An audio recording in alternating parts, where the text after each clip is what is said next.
वाचुकं परमेष्ठिनः सिद्धचक्रस्य सद्बीजम् सर्वतः प्रणमाम्यहम्। अनंतानंत सिद्ध परमेष्ठी भगवान की, देवादिदेव आदिम तीर्थंकर श्री ऋषभनाथ भगवान की, वर्तमान शासन नायक श्री वर्धमान महावीर भगवान की, परम पूज्य आचार्य गुरुवर श्री विद्यासागर जी महाराज की, जय बोलिए परम पूज्य मुनि श्री 108 प्रणम्य सागर जी महाराज की, समस्त आचार्य संघ की जयकारा गुरुदेव का।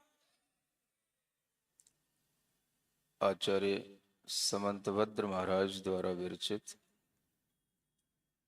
स्वयंभू स्तोत्र में विमलनाथ भगवान की स्तुति का यह काव्य आपके समक्ष है। यथैकशः कारकमर्थ सिद्धये समीक्ष्य शेषं स्वसहायकारकम् तथैव सामान्य विशेष मात्रिकाः नयास्तवेष्टा गुण मुख्य कल्पतः। भगवान विमलनाथ की स्तुति करते हुए आचार्य समंतभद्र महाराज भगवान की वाणी से निकले हुए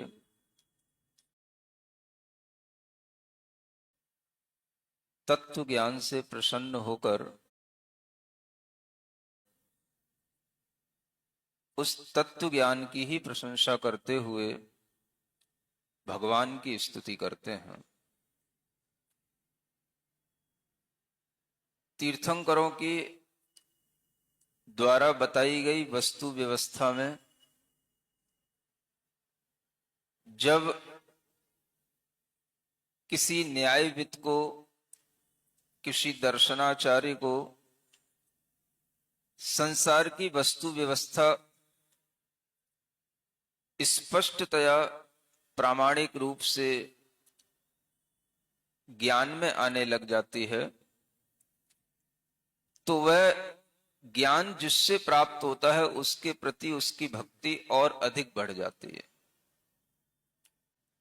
यही बात आचार्य समंतभद्र के अंदर दिखाई देती है। वह भगवान की स्तुति करते हुए इस बात से प्रसन्न है कि भगवान आपने हमें जो तत्व ज्ञान दिया है वो बहुत ही अद्भुत है, और उसी ज्ञान की प्रशंसा करते हुए भगवान के चरणों में उसी ज्ञान को अर्पित करते हुए स्तुति के छंद बना करके उन भगवान की आराधना कर लेते हैं। कहा जा रहा है यथैकशः कारकमर्थ सिद्धये समीक्ष शेषम स्वसहाय कारकम।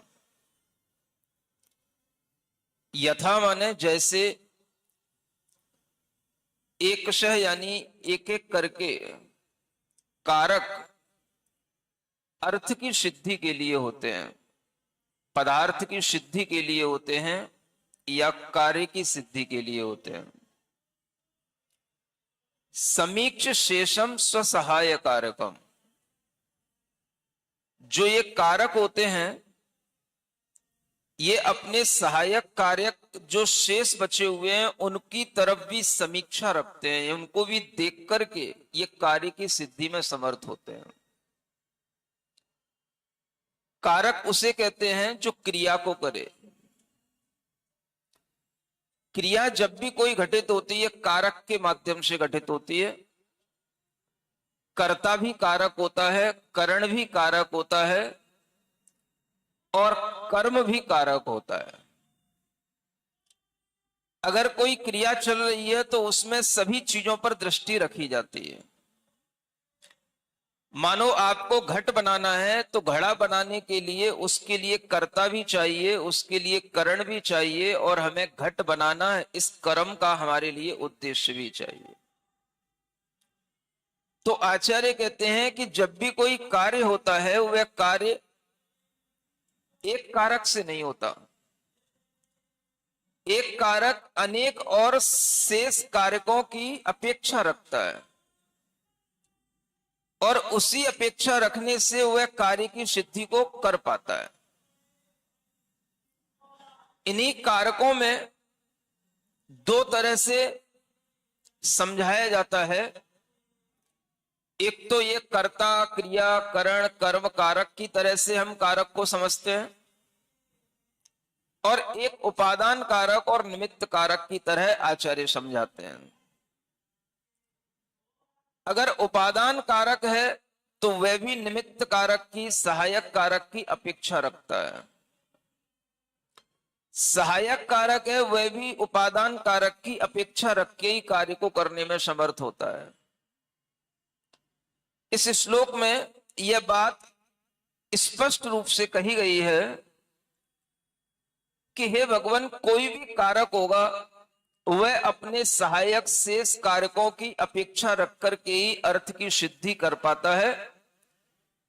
कोई भी कारक अकेला अर्थ की सिद्धि नहीं कर सकता अगर वह शेष सहायक कारकों की अपेक्षा न रखे। उपादान भी एक कारक है और निमित्त भी एक कारक है।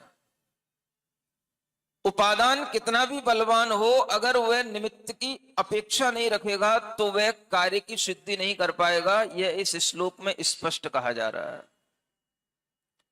और निमित्त भी कितना ही अपने आप में बलवान हो, लेकिन अगर उपादान की अपेक्षा नहीं रखेगा तो वह भी कोई भी कार्य करने में समर्थ नहीं हो पाएगा। आचार्य कहते हैं, हे भगवान, आपके द्वारा बताई हुई ये तत्व व्यवस्था हमारे लिए बड़ी इष्ट है और बड़ी अच्छी लगती है, क्योंकि संसार में अनेक लोगों को जब हम देखते हैं तो वह किसी एक ना एक कारक को ही प्रमुख बना करके चलते हैं और बाकी के सब कारकों को निराकरण कर देते हैं, उनको निरस्त कर देते हैं, उनके लिए कोई मानना नहीं रखते हैं। लेकिन भगवान ने जिस तत्व ज्ञान के माध्यम से तत्व व्यवस्था हमें दी, उसमें यह स्पष्ट होता है कि हे भगवान, आपने ये जो कहा है, संसार का कोई भी कार्य होता है वह अनेक कारणों के अपने आप की सहायता रखने की अपेक्षा से होता है। उपादान कारण भी बाह्य कारणों की अपेक्षा रखता है और बाह्य कारण भी उपादान कारण की अपेक्षा रखता है, तभी कार्य की सिद्धि होती है। मानो आपके परिणाम भगवान की भक्ति करने के होते हैं और आप भगवान की भक्ति करने के लिए अपने अंदर ये भाव बना लेते हैं कि हमें भगवान की भक्ति करना है। जब आप भगवान की भक्ति करने को तत्पर हुए, आपके लिए भक्ति करने के लिए कोई भी बाह्य कारण उपस्थित नहीं होगा तो आप भगवान की भक्ति नहीं कर पाते। बाह्य कारण क्या हो सकता है भक्ति करने का? हमारे लिए जिन भगवान की भक्ति करना है उन भगवान का कुछ भी आलंबन हमारे सामने हो, बिंब हो, उनका आलय हो, उनके बारे में कुछ भी हमें ज्ञान हो, उनकी स्तुति के छंद जो हम स्वयं नहीं कर पा रहे हैं वह किसी के भी द्वारा बनाए हुए हों, वो भी हमारे लिए बाह्य आलंबन बन सकते हैं। और अगर ये सब आलंबन नहीं होते हैं तो भक्ति का भाव आकर के भी तुरंत मिट जाएगा, वह भक्ति का कार्य संपादित नहीं होगा।